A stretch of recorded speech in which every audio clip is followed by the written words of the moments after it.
Mas existiam algumas falhas nessas empresas que faziam com que elas ficassem estagnadas. Então elas não cresciam. E na verdade, pior do que isso, elas começaram a encolher. Então, por quê? Né? Que é o pilar que eu vou falar, que é a ação. Né? Então, o que eu acabei percebendo? Que a ação, por mais importante que ela seja, se ela não tiver um direcionamento, se ela não tiver um caminho, ela acaba te levando para o lugar errado. Aqui a gente estava falando sobre a questão da disciplina, agora você falou sobre a questão da mentalidade, exatamente, né? É a mesma coisa, você imagina que você pega um carro muito potente e dá na mão de uma pessoa que não sabe dirigir. Então, na verdade, você está só causando uma probabilidade de acidente, né? Muita potência sem controle. E se não for a possibilidade de um acidente, a pessoa que não souber dirigir não vai tirar proveito de toda essa potência também. Exatamente. Então, a ação, quando ela não tem um direcionamento legal, ela pode ser ou se desperdiça energia ou você causa um acidente. Então, nesse tempo que eu fiquei empreendendo, eu aprendi sobre isso. Que é importante você ter a motivação correta para você agir, mas não adianta você ter a motivação se você não sabe para onde você está indo. Então a ação ela precisa ser compensada aí com um direcionamento, né? E quando eu cheguei aqui, né, a Farquis, né, eu cheguei aqui em 2017, depois de passar por algumas outras empresas de adquirência, e novamente, e aí voltando como CLT, mas numa outra empresa de adquirência, eu vi novamente essa questão da ação, né, do empresário sem o devido planejamento, o devido caminho correto. Então, e você entra na franqueadora também no momento em que ela vira franqueadora. Exatamente. Né? Se eu não me engano, 2017 é o momento em que a Farquis adere ao momento de franquias. É isso aí. Oficialmente.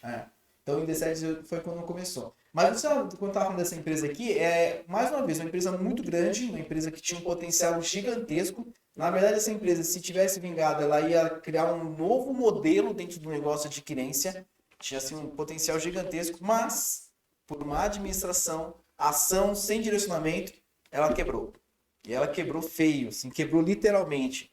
Né? Então, deixou um rombo no mercado, uma série de problemas. Então, mais uma vez, aquela questão, a ação sem o devido direcionamento, acabou acontecendo isso. Então, quando eu cheguei aqui na Farquis, em 2017, 2018, quando já tem a mentalidade de se tornar uma franqueadora, a gente começa a ver essa necessidade, que é a necessidade de quê? De ajudar pessoas a trabalharem, que têm desejo, que têm ação, desejo para agir, mas que precisam de quê? De uma condução, de um direcionamento, de um suporte, aquilo que você falou. Como que hoje um pequeno empresário ele vai poder ter capacidade de ter uma área de marketing para poder desenvolver para ele?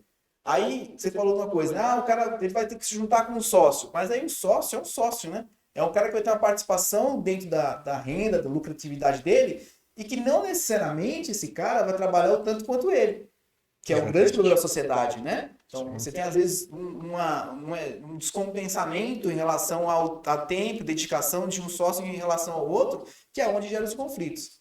Então, quando a gente vê um modelo de franquia, a gente começa a ver assim, poxa, eu posso ter suporte, eu posso ter marketing, eu posso ter um cara de financeiro, eu posso ter treinamento, eu posso ter tudo isso sem ter um sócio. Eu tenho um parceiro.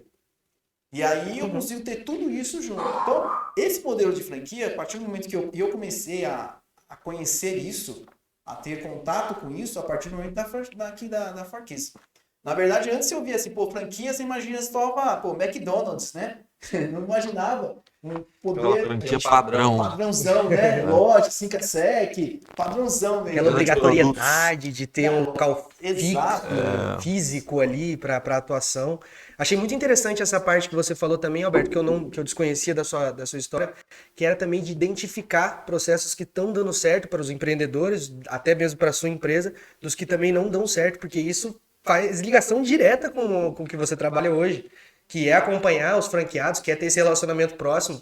Então, a sua análise sobre como está indo a franquia daquele franqueado talvez seja muito mais precisa por essa experiência, por essa vivência que você teve.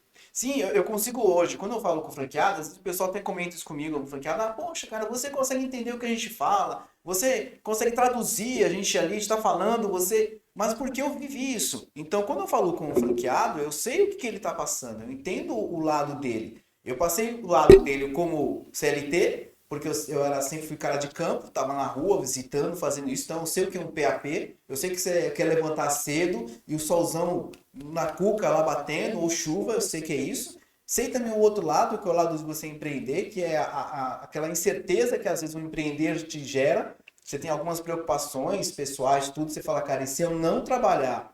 E aí entra a questão da ação. Se eu não fizer, ninguém vai fazer por mim, diferente no CLT, né? Que às vezes o cara faz um corpinho mole, mas tem alguém que banca ele. Quando você empreende, não. Se você fizer o corpo mole, ninguém vai te bancar. Então, eu entendo hoje né, os franqueados na ponta por causa disso, porque eu vivenciei esses dois lados.